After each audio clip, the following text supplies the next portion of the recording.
Hi friends, చూడండి ఇది వచ్చేసి విప్ప చెట్టు యొక్క కాయ అనమాట.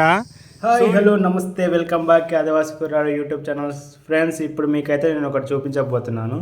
సో ఇవి వచ్చేసి ఎక్కువ అడవిలో దొరుకుతుంది. సో వీటి గురించి ఏమైనా తెలిస్తే మీరు కామెంట్ రూపంలో అయితే తెలియజేయండి.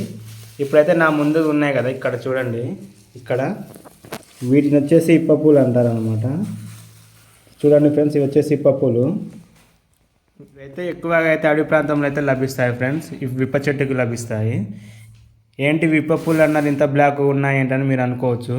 సో ఇవి అయితే మనం చాలా రోజులు నిల్వ ఉంచుకున్నాం కదా, నిల్వ ఉంచుకోవడం వలన ఈ విధంగా అయితే అయ్యాయి అనమాట. సో ఇలా నిల్వ ఉంచడం ద్వారా మంచిగా ఉంటుంది అనమాట, టేస్ట్ బాగుంది అనమాట ఫ్రెండ్స్.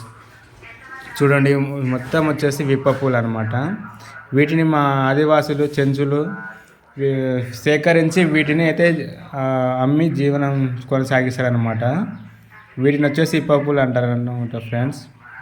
మీలో ఎంతమంది వీటి గురించి తెలుసో కామెంట్ అయితే చేయండి. నాకు చూద్దాం ఎంతమందికి తెలుసో వీటి గురించి అని ఒక చిన్న ఆశ. ఫ్రెండ్స్, మీలో ఇవి పప్పులు ఎంతమంది చూసింటే కామెంట్ అయితే చేయండి నాకు. చూడండి ఫ్రెండ్స్, ఇవి ఎక్కువ రోజులు నిల్వ ఉంచడం ద్వారా ఇవి అయితే బ్లాక్ అయితే అయిపోయాయి అన్నమాట. వీటిని అయితే మా అమ్మ వాళ్ళు స్వీకరించారనమాట, స్వీకరించి అమ్మడానికి. సో చూడండి, ఇవి వచ్చేసి ఇప్ప పూలు ఫ్రెండ్స్. చూడండి, వీటిని తింటారు ఫ్రెండ్స్.